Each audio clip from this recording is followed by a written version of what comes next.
We are live now both on Facebook and YouTube. Hopefully this time it's worked. And yeah, congratulations, welcome. So nice to see you. And as we get started here, we'll hopefully go on live and have it all coming together. So just checking on here to see if we are going live. Ah, yes. Yay.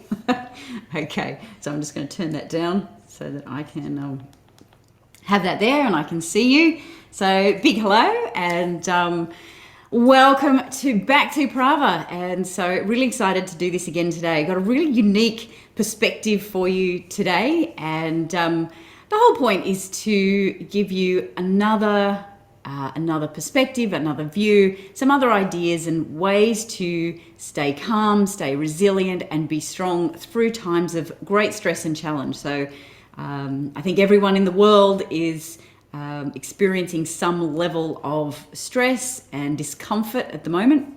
So it's an important time to actually start thinking about how your body and your mind is responding to this, and make sure you're coming through this actually getting stronger. So that's our goal. And so big welcome. If you're just joining us, maybe first thing I always do is like to calm my body down. So take a few deep breaths. If you've just joined us, then now's your 30 minutes. We'll go 30 minutes today, 30 minutes of calm. You kind of time out. The thing that I like to say to myself when I take this time for myself is there's nothing to do and no one to please. So you might want to say that in your mind to yourself. Nothing to do, no one to please for the next 30 minutes. I'm just going to stay focused and calm and learn something new and change the way my body's responding to the world at the moment. So nothing to do, no one to please. Take a couple of deep breaths, get some oxygen into your body, and we're going to dive in and actually have a look at a unique way to boost your immune system. So going through, I think that's something that's forefront on everybody's mind at the moment. How can I make sure that in my peak health, that my immune system's working at its maximum capacity? I noticed the vitamin C has all been bought out of all the supermarkets and the health food stores, and which is fair enough. Those it's a good way to just give your immune system a bit of a boost through nutrition, through vitamins and minerals, and through exercise. But then there's another component of boosting your immune system that I think a lot of people forget about and don't realize is actually quite possibly the most important factor in boosting your immune system. So I want to share some insights and some stories today about that. There's some exciting things happening in the world as well. Like there's, I don't know, my husband, Matt, if you don't know me, my husband, Matt, is doing a lot of updates at the moment about the markets and things that he's looking at, the growth markets. And one of the companies that he invests in is another one who has created a solution for this virus and making the recovery time a lot shorter. So there's really exciting things happening in the world. There's billions of dollars being sort of poured into finding solutions for this. But as a human race, we are incredible, and I love that. When we really want to mobilize and get creative and make things happen, we do. And I think that's important to learn, remember, not only as a species and as worldwide, but also as individuals. When we get focused and get motivated and make the decision, and this is what I want to talk about today, to take responsibility for our outcomes, it's incredible what we can achieve. So I think there's a lot of good news out there as well as all the negative. And that's actually what I want to start with. So if you'll remember, if you're with this last week, you remember the essence of PRAVA and the whole foundation of the way I've designed this is it's based around your brain believing that it's safe. So that our whole evolution has led to our brain being designed to be scanning the world for signals, for inputs, to tell it Am I in a safe situation? Can I relax? It's all okay. Or am I unsafe? Do I need to set off the cascade of events that makes me alert, that makes me ready to fight, flee, ready to fight, ready to do something about something? So it's always a balance. It's always a wave of moving between those states of relaxation, calm, and peacefulness to high alert, readiness, and then also perhaps to that full-on moment if you get the adrenaline shot and you actually, your body thinks or your brain thinks it needs to run or fight. So we went through that. If you want to watch last Thursdays, you can learn more about that. But basically, the essence of what we're doing in anything we do is trying to let our brains know that it's okay, we're safe. And last week we talked about powerful thinking. Because if you think powerfully, that is telling your brain that yes, I have some control, I have power over the things that are happening to me right now, so I feel more safe. I feel, okay, we don't need to set off or be on high alert and freaking out. We can actually be digesting, we can calm, and we can have our parasympathetic nervous system in play so we can be calm. So did anyone find, so last week we were talking about having that powerful thinking, and one of the things was making sure that you credit yourself for things. Make sure that you recognize when you're responsible for the good stuff that happens in your life. Did anyone have any cool experiences around that you found where you did take responsibility for something and thought, hey, yeah, I did that. I took credit for that. I'm just going to see if I can get my oopsie. One of the things was I'm just going to see if I can see our comments. Oh, brilliant. Okay, I can see. Hey, Tim and Margaret on YouTube. Fantastic. I'm just going to see if I can find my comments on Facebook as well. So if you want to comment while we're going through, it's great to be interactive and say g'day and feedback, because part of this is being part of a group. There's a whole group of you now online that are thinking positively, that are looking forward to the future, that are taking the world events in your stride and moving forward. So now I don't know. Last week I could see my my comments. This week I don't know where they are. It's very frustrating. Anyway, we'll figure that out later. So I'll just move that back down. Sorry, guys. If only we could get the get that moving. Anyway, there we go. So yeah, so recognize when you are actually creating situations in your life where, yes, you're responsible for the good things that happen, and really take credit for those things. And that will increase your brain's thought processes that, yes, I'm powerful, I have the power to do something about it, and that makes me safe. That gives me confidence that no matter what happens, I'm going to be able to take action and do something about it. So awesome if you did that. Well done. The other challenge, the next thing I have for you to look at and focus on for this week is to start feeding your brain more messages of calm and limiting all the messages of fear and panic. And one of the fastest and easiest ways to do that is to just stop watching the news. And I know for a lot of people, that's actually really challenging. That turning off the news feels somehow like you're disconnected from the world, or that, you know, I don't know. It's an interesting experiment to do. See if you can do it, even just for a day, where you don't check your feeds, you don't watch the news at night, like you don't actually watch the television news. And I would suggest that's probably the biggest thing, is to not watch the television news, because the combination of the images, the music, the sound, the urgency of voices, all that contributes to your brain interpreting that this world is not safe right now. So it is it's a good challenge. See if you can do it. See if you can not check the news, even if it's just for 24 hours. And it's funny, because I've been keeping up with things, I wanted to know what was going on, and I found myself getting caught into the news cycle, like checking the cases, checking ABC News, checking all this, and I just noticed how much it was starting to wind me up.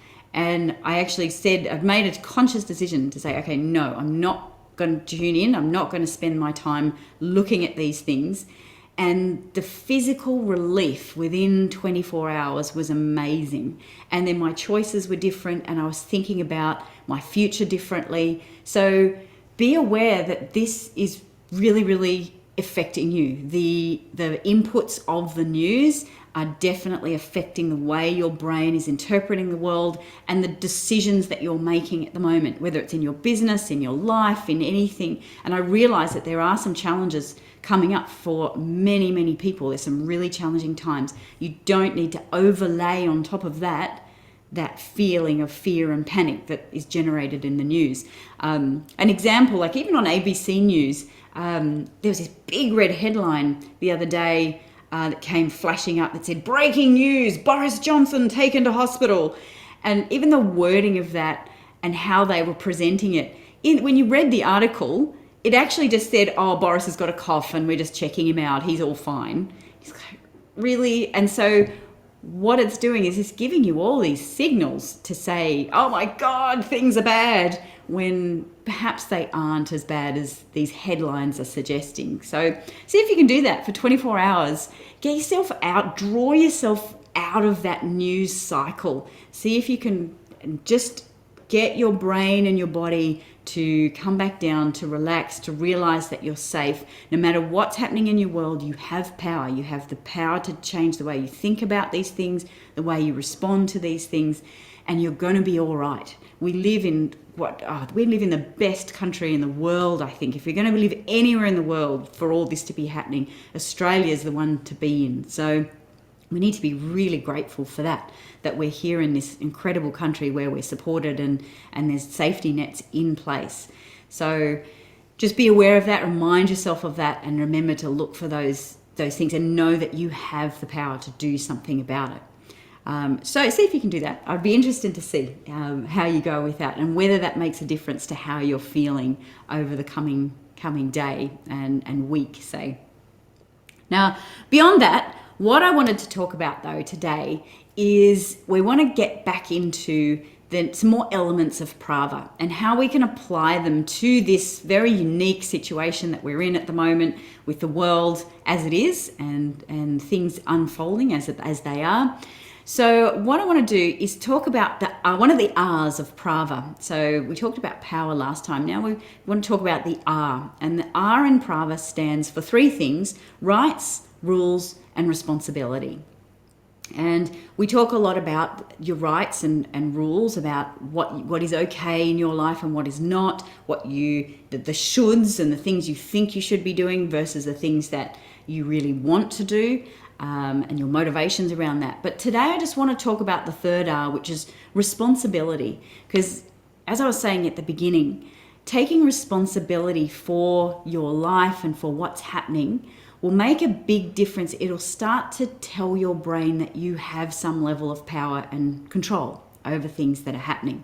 So that's a really good place to be in. And I want to just share with you a really inspiring story that I've just been reading recently. I'm reading a book about radical remissions from cancer. So people who are in late stage cancer, where cancer has taken over their body, it's metastasized, it's at the point where most doctors are saying to these people, look, there's nothing we can do, you have months to live, and basically this is it, this is the end of your life.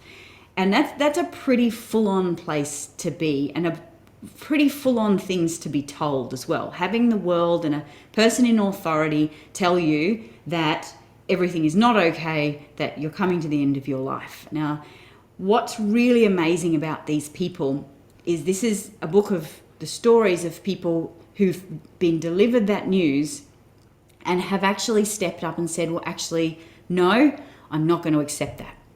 And that's an incredibly powerful thing to do, to go against what you've been told by the world, by these authoritative people. So again, I want you to relate this to what's happening right now. A lot of authoritative people are telling you things about the world and what's happening, and it's your choice about whether you decide you're going to accept that and believe it and run your life based on that, or whether you're going to take a different view and step up and take responsibility for your own personal outcomes. And I want to tell you the story of Shin, who is a man who lives in Japan, and he was diagnosed back in the 80s. He was diagnosed with a cancer. It had metastasized to many areas of his body. He had worked his whole life up until that point. He was only in his 40s. He'd worked very, very hard, long hours, and he always did what was expected of him. And he devoted his life to his work, to making sure that everyone was happy, that his bosses were happy, that his family was happy, that everything, that he was, in control of everything, and that he could do the things that he needed to do. And he was very, very successful. But the problem was that he wasn't listening to his body. And at one point he wasn't well. He suddenly couldn't do the things he normally could do, and he lost energy, and he lost and found himself in hospital with cancer. Now, nobody told him, back then it was interesting, nobody told him he had cancer. They just said, we need to give you this medicine, you need to do these things in order to get better. And so he just went, oh, okay, righto, I accept that. And he did everything he was told, and it did not get better. And at one point, after all the chemo and the radiation and all that stuff, his body was completely shut down. He was in a terrible state, and they basically said to him, he didn't want to be in hospital anymore. He hated it in hospital. He said, look, I want to go home, and I'll go home and I'll take it. Whatever happens, I just want to be at home. So they released him to go home, and he was told a few, maybe months, that he would live. But he decided that he would take a different attitude to this, and he stepped up and he took responsibility for everything that had happened. And each morning he decided, well, if this is the end, then I'm going to appreciate every single moment that I have. And one of the first things he decided he would do was every morning go to the top of his building and stand and watch the sunrise, and feel blessed and grateful that he was able to stand. Here he was still alive despite everything that was happening. He was still alive, and he could see that beautiful sunrise. And so every morning he'd go to the roof of the building and watch that sunrise and feel absolute gratefulness that I'm alive and I'm here and I get to watch the sunrise again. And every morning he would do this. And each morning he actually got up earlier and earlier in the morning, and he noticed that in the darkness, before the sun even rose, that the birds would start singing. And he became really interested and he started timing it. When did the birds start singing before the sun rose? See, he was getting interested in the world, and he was fascinated, and he timed it. And every morning the birds would start singing 42 minutes before the sun rose. He thought, why is this? What's magical about 42 minutes before the sunrise? That the birds all start singing at the same time. And he did a bit of investigation, and he realized, or he figured out that or he read somewhere that if there's an increase in oxygen, the birds will sing. Like if you pump oxygen into a bird's cage, it will start singing. And he made this connection that perhaps, the trees actually start respiring, because trees don't produce oxygen overnight. But as soon as we get into that maybe astrological twilight, the trees start releasing their oxygen. And so he made this connection that in the morning, as the trees release their oxygen, 42 minutes or an hour or 40 minutes before the sun rises, there's this beautiful release of oxygen into the air, fresh air. And he would go to the roof of the building and take these beautiful, deep breaths of fresh air with the birds. They're calling to him and telling him this is the time to be out. And gradually over time, he was taking more and more responsibility for his own thinking and his own recovery, and he let go of all that responsibility of feeling like he needed to do everything for everyone. And he basically said to his wife, I need to do this. Can I not go back to work? And she said yes. She would much rather he was alive than be at work, desperately trying to go back to work and not be well. So she was happy. She loved working. She wanted to do her thing. So he devoted his time to taking responsibility for his health and doing the things that he found would change and affect the way he thought and the way he healed. And 25 years later now, he's alive, he's well.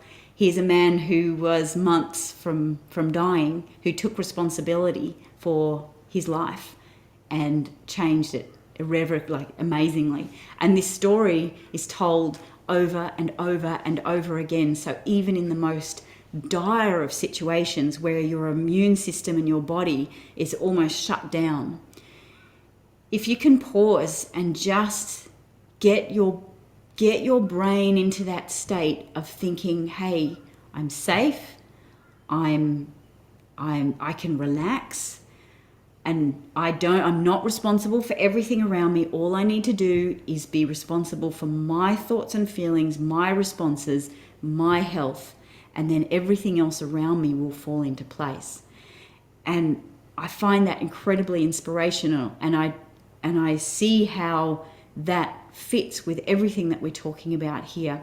If we can just convince the best way to boost your immune system is to relax, is to allow your brain, is to start feeding your brain information to say, we're okay, we're good, we're safe, all is well, I'm powerful, I have the ability to change things, and all I need to do is be responsible for me, for my thoughts and feelings. And when we do that and get into that space of feeling more powerful and being able to allow, the wonderful thing about taking responsibility for yourself is then hopefully you'll realize that you're actually not responsible for everybody else. Everybody is responsible for their own thoughts and feelings. And so if you can be if you can take responsibility for your thoughts and feelings and your health and your brain, then that will allow you to be more compassionate and allow other people to have their responses as well. Because throughout this whole process, like I said before, it's a wave. It's not a linear thing. We're all going to go up and down. We're all going to have our excited and joyful and calm or relaxed moments, and we're all going to have our stressed and fearful and anxious and angry and irritable moments as well, especially cooped up in a house in a situation that we're not used to, that we're trying to adjust to. So it's okay. So be aware that it's okay for your family members to go through those waves as well. And hopefully by taking responsibility for your own thoughts and recognizing when you may be going into a phase of feeling uncomfortable and irritable or upset, that you can recognize it and that you're okay to ride through that. And then you extend that same compassion to someone else who's going through that. It's okay for them to not feel great for a while, and that they will move through it. And you'll notice that ties hand in hand with what we talked about last time around those 3 elements of powerful thinking. That I'm responsible. I personally take credit for the good things, but I also allow that the bad things have other elements that contribute to it. That this will pass. It's not permanent. We're all in a state of constant motion and flow, and that's okay. We can go up and down, but we can ride those waves, and we don't have to be scared about them. And that this is not necessarily pervasive. That there's parts of our lives, when we look at it, when we take full responsibility, we know that there's parts of our lives that can be affected by certain things, but it doesn't have to affect everything else. We still can have wonderful, warm relationships. We can have connections with our friends. We can have a laugh. We can do all those other areas of our life that are fine, that actually even may be better because of what's happening. So as long as we can recognize those elements and those many things that we're doing. So this is the best way, and based on example after example after example, one of the most powerful ways you can boost your immune system is by calming down your brain and calming down your sympathetic nervous system and allowing your body to relax. So hopefully that's going to help you going forward through all this. And that's why I said, first things first, we want to cut out that news so that we give yourself a fighting chance to calm yourself down. So cut out that news. The other thing that you can do, so in terms of taking responsibility and not being responsible for others, always remember that powerful thinking. When you're having those thought processes, think about, am I thinking powerfully here? Am I taking credit for the good stuff? Am I realizing that the bad stuff's other things? Am I thinking about this is just something that's coming and going, that it's going to pass? And can I think about other areas of my life where this isn't a problem? And I want you to think about that, because one of the things we need to be really aware of now is that we can't force other people to do that for themselves. They need to be open and learn that for themselves. So that's where we need our responsibility bubble. I'll actually bring up a picture of it, I think. I'm going to bring it across.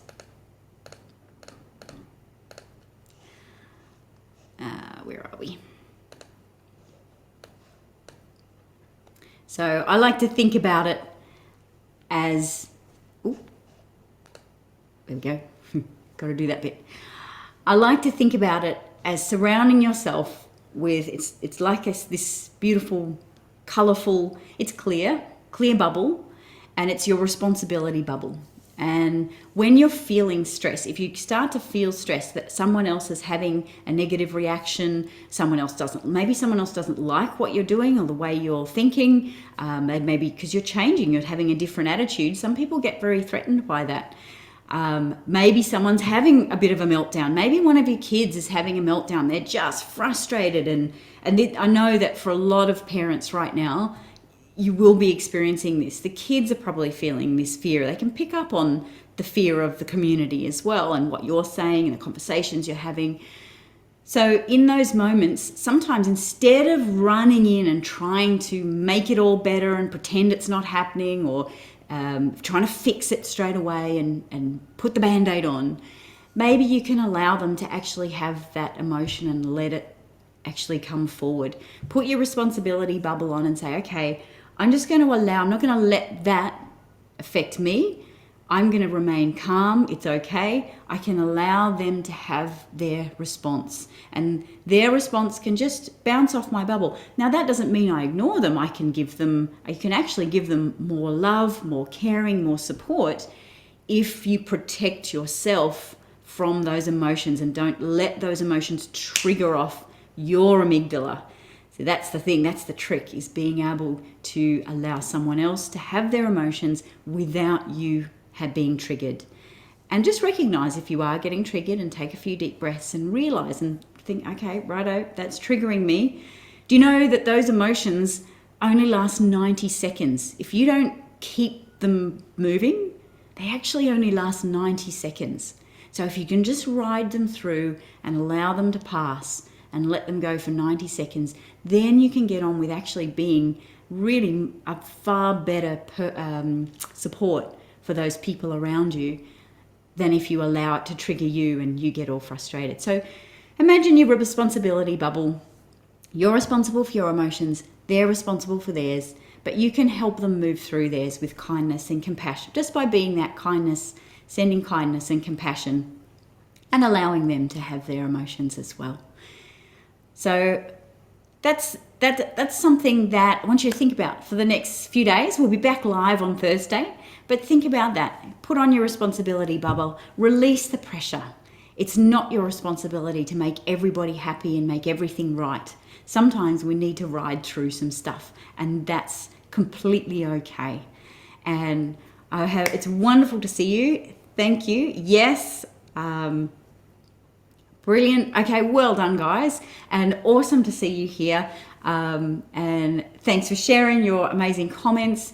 And let me know, like, is this, what's the most important thing that you're going to take away from that? What was your best aha moment then? It's a really good way to lock in, either write down here in the comments an action you're going to take. So maybe it's not watch the news, or put on my responsibility bubble, or just take responsibility for my thoughts and actions.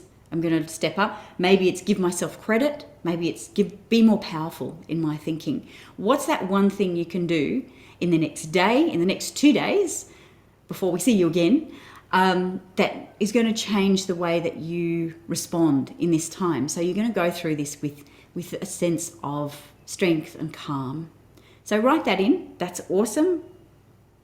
All right, brilliant. Fantastic. So yes, and that's wonderful. As a community, we can support each other. The other thing too, it's really good for all of us to see each other's answers, because sometimes if someone here can't think of one, is not sure, you putting yours there means that they go, yes, that's a good one, I'll do that.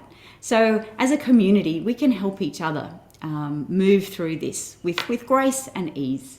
So fantastic to see you again, guys. I'm really looking forward to seeing you again on Thursday. We're going to do another short lesson, and I'm going to give you some more ideas about how you can use these strategies and these little techniques to just change the way you're going to move through this moment in history and make it something where you're going to grow resilient and stronger. So I'll see you at 10 a.m. on Thursday. See you guys.